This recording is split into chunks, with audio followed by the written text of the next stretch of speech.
Bom, vamos continuar a história, né?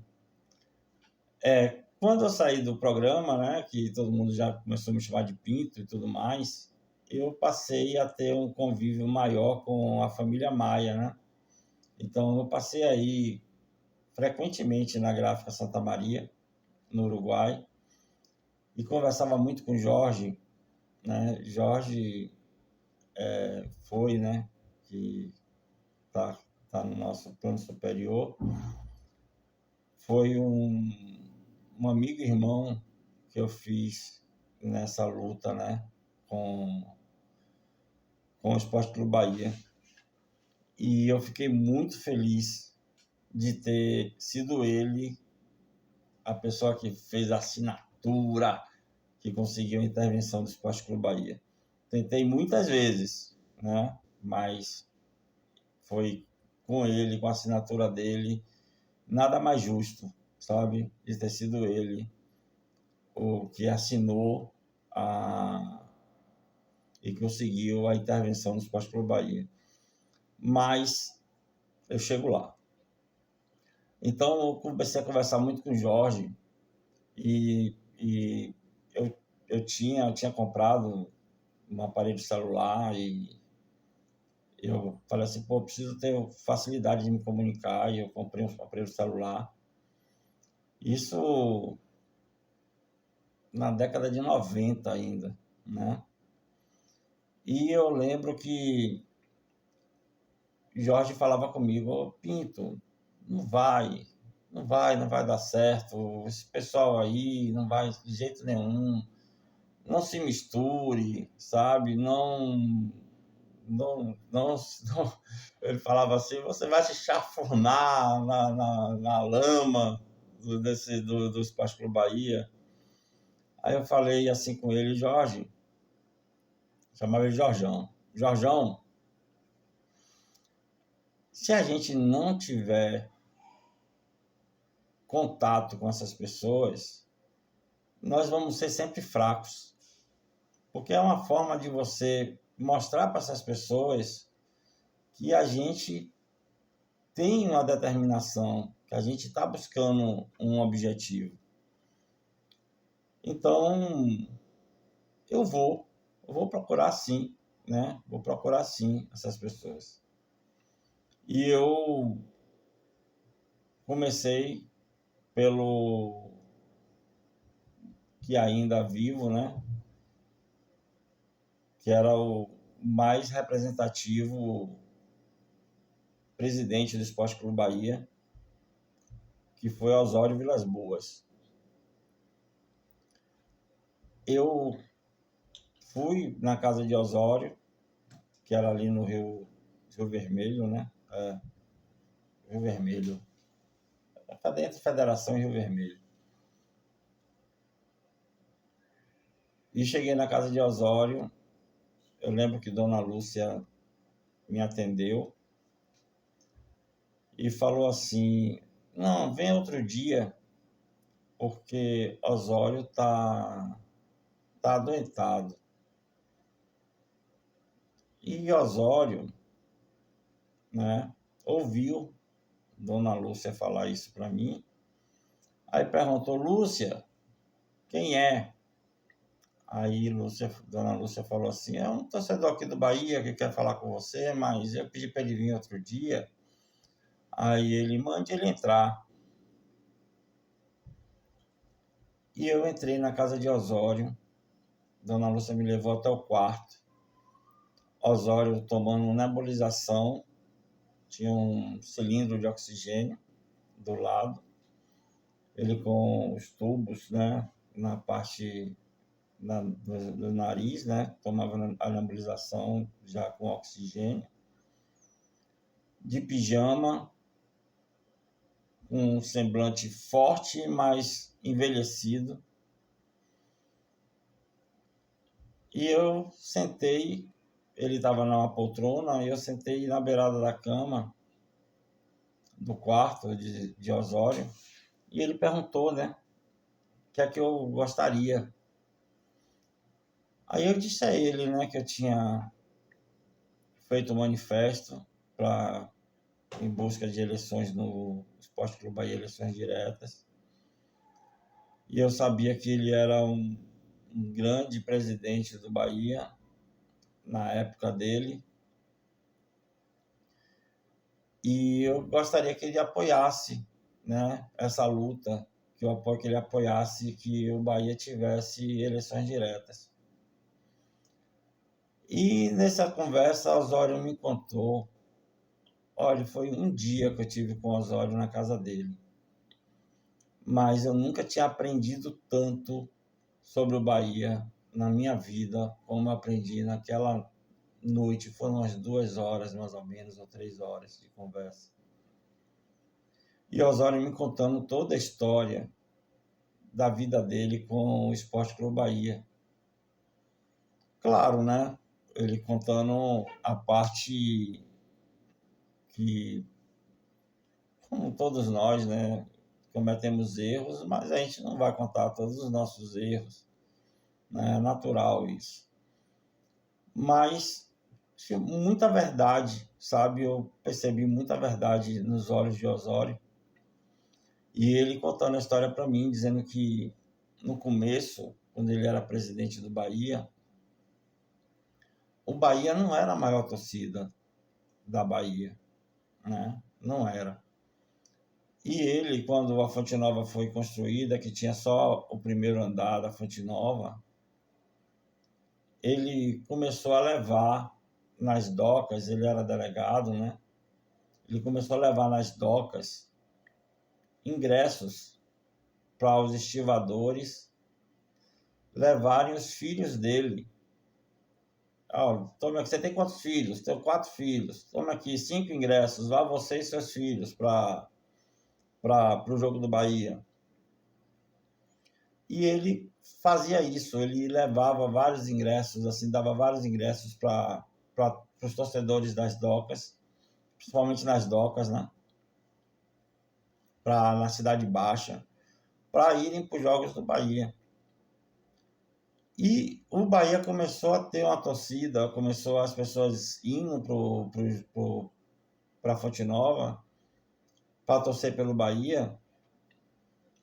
E em uma época próximo do Carnaval, ele me contando que ele chamou Osmar, né, e Dodô, os pais de Armandinho,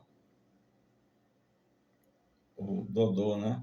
Não, o Osmar, que era o pai de Armandinho, e pediu, né, que ele tinha sido feito o hino, né, do Bahia, com Adroaldo, os bombeiros, né, a banda do Corpo de Bombeiros tinham gravado, né, o hino do Bahia, e ele pediu para que, né, o trio elétrico tocasse, né? Então ele, de certa forma, ajudou, né, financeiramente na época o trio, né? E pediu que eles tocassem o hino do Bahia no Carnaval. Então muitos que já estavam indo para Fonte Nova, né, levando seus filhos tal para assistir o jogo do Bahia, depois viu aquele hino majestoso, né, o hino do Bahia. Eu só vejo elogios e eu sou apaixonado pelo hino do Bahia. Que os músicos, né, que falam assim, poxa, a métrica vai subindo, né, o tom assim, né, e até chegar no vamos, avante esquadrão, vamos, serás o vencedor. Então, assim, todos falam que o hino do Bahia, musicalmente falando, é algo que realmente enche a gente de emoção, né? E é verdade, você ouve o hino do Bahia, não tem como você ficar sem se arrepiar, né? Mesmo os adversários, com certeza. E aí o hino do Bahia começou a ser tocado no Carnaval da Bahia e passou a ser, na época, a música mais tocada nos carnavais, inclusive do interior. Eu várias vezes ia em bailes de carnaval no interior, onde eu passava minhas férias, e o hino do Bahia, eu era criança na época, era uma música que quando tocava, pô, era de tábua o clube, né? Chegava a balançar, né? De tanta gente pulando e adoravam o hino do Bahia. E eu vivenciei isso, mas não sabia de como é que tinha sido feito, como é que tinha sido a história, né? E aí Osório contou para mim, né, que ele conseguiu, né, que popularizar o Bahia nesse aspecto e realmente, verdadeiramente, Osório foi o presidente que mais deu ao Bahia em termos de visibilidade, né? Se você for analisar a época que ele foi presidente, Osório foi presidente em 58, né? Ele me contando que ele tirou jogadores de navio que iam jogar no Vitória, ele puxou e levava. Ele me contou várias histórias. E contando histórias, ele me deu o livro, né, dele e autografou o livro dele para mim, né? E disse que ele queria realmente que tivesse eleições diretas no Bahia e que ele achava justo e que ele iria fazer uma reunião na casa dele de Arembepe, né? E que essa reunião ele queria que eu fosse. Nessa reunião ele fazia questão que eu fosse. Aí eu, poxa, muito me honra, né? Eu vou sim. Eu peguei meu Unozinho que eu tinha na época e rumei para Arembepe no dia da reunião. E nessa reunião, né? Nessa reunião, o Maracajá estava presente, Marcelo Guimarães também estava presente. Marcelo Guimarães já tinha sido presidente do Bahia. Porque o tempo para a gente, naquela época da luta, era diferente do tempo que é hoje, né? Hoje você consegue uma resposta, um engajamento com muito mais facilidade. Naquela época era muito complexo, né? Então, o tempo, você tinha que dar tempo ao tempo, né? Para que a gente conseguisse as coisas e, às vezes, passava-se um presidente. Foi Piton em 96 até 97 e Guimarães foi em 97, né? Com a queda de Piton, ele saiu do Bahia, na época com a questão dos carros da Hyundai, né? Que ia ser para sorteio, que a Hyundai ia patrocinar o Bahia, que o Bahia ia fazer um grande time. E Piton foi o presidente que talvez fosse o mais desejado por toda a oposição e o que mais foi decepcionante, né, quando entrou para a presidência. Mas eu não quero nem falar sobre essa passagem de Piton, porque foi uma coisa muito rápida, sabe? E ele feito um acordo para que ele fosse presidente, para ter sido eleito, e eu sempre achei que colocaram ele em uma cama de gato, né? Tipo assim, iam estourar algumas coisas e colocaram ele como presidente para que a bomba caísse na presidência dele. E realmente foi o que aconteceu.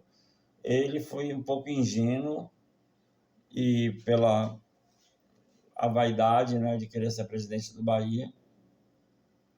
Não que os outros não sejam vaidosos, eu acho que vaidade nesse aspecto é uma coisa que eu nem questiono, não estou falando vaidade no sentido pejorativo da palavra, falando vaidade no sentido de querer ser presidente do Bahia. Então ele achou essa brecha, essa oportunidade e entrou, né, para ser presidente do Bahia, com o Francisco Perné saindo e Piton entrando no meio do ano, tipo assim, no meio do mandato de Perné, até cumprir o mandato tampão, foi coisa meio difícil de se entender na época. Mas nós tivemos várias reuniões com Osório, umas duas pelo menos, garantidas, e Osório sempre quis eleições diretas no Esporte Clube Bahia, sempre quis. E quando ele faleceu, ele estava adoentado, ele ficou mal, foi para o hospital, que hoje é o Hospital Aliança, né? É o Hospital Aliança, né? Eu até doei sangue para ele, né? Eu lembro que eu fui doar sangue, tive com ele lá, com ele não, mas com os familiares dele na UTI. Eu era uma das poucas pessoas que Dona Lúcia recebia, né? Na UTI, né? Na área de familiares. E eu tenho, assim, essa questão com o Osório, assim, uma coisa muito carinhosa com ele. Ele foi uma pessoa que, embora com grande repercussão, com grandes feitos no Bahia e grandes coisas que também erradas que ele fez, que está até inclusive no livro dele, né? Então ele mesmo conta, ele nunca teve problema de contar, mas sempre foi assim uma pessoa que nessa caminhada foi a que eu senti mais verdadeiro comigo, sabe, com relação aos diretores do Esporte Clube Bahia, foi mais verdadeiro. Isso realmente me tocou com relação à questão de Osório. Nisso, depois do programa, né, de eu ter ido falar com o Osório e ter marcado essa reunião, Maracajá começou a querer se aproximar e começou a me convidar para poder ir no Tribunal de Contas para conversar sobre essa questão das eleições diretas. Depois que o Osório deu chega para lá nele, né, numa dessas reuniões, que Maracajá chegou muito solícito para o Osório, falou que o Osório não tinha filho, né? E falou para o Osório: Osório, eu sou o filho que você não teve. E Osório chegou para Maracajá e falou assim: só se for meu filho bastardo. Eu lembro que foi muito engraçado isso. E Maracajá fechou a cara, assim, sabe? Sabe aquele chepo? E antigamente falava chepo, né? Deu um chepo no Maracajá e Maracajá ficou quieto. Eu, eu achei, né? E eu achei isso de Osório. Então, essa passagem minha com Osório foi uma passagem que me agregou muito, de conhecer a história do Bahia de uma forma que eu não conhecia, dita por quem vivenciou a própria história, de passar a ter o respeito e o interesse, né, dessas pessoas que eram os cardeais tricolores, né, como se chamavam, para que tivessem essa questão de se aproximar de mim, né, do Pinto, né, lá ele, como o pessoal fala, né, então, e começar a ter o interesse de querer saber o que é que eu queria e até, quem sabe, né, como sempre foi feito no Bahia, trazer, né, para o lado, né, o lado de lá, né, o lado do deles, né. Só que eles não sabiam que o Pinto estava com esse compromisso com a torcida do Bahia, né. E esse compromisso eu faço questão e fiz questão de ir até as últimas consequências, né? E eu vou continuar essa história agora, no próximo vídeo, falando já do Bahia SA, que foi o Opportunity, né? Que aí já tinha entrado o Marcelo Guimarães, que praticamente depois Piton, né? Piton foi deposto, e Marcelo Guimarães entrou por causa do dinheiro, né? Que ele tinha financeiramente, era uma pessoa mais abonada do que Maracajá e do que Piton, e entrou no Bahia para ser presidente. No mesmo esquema, né? De eleito pelo conselho, tal, passou a ser presidente do Bahia.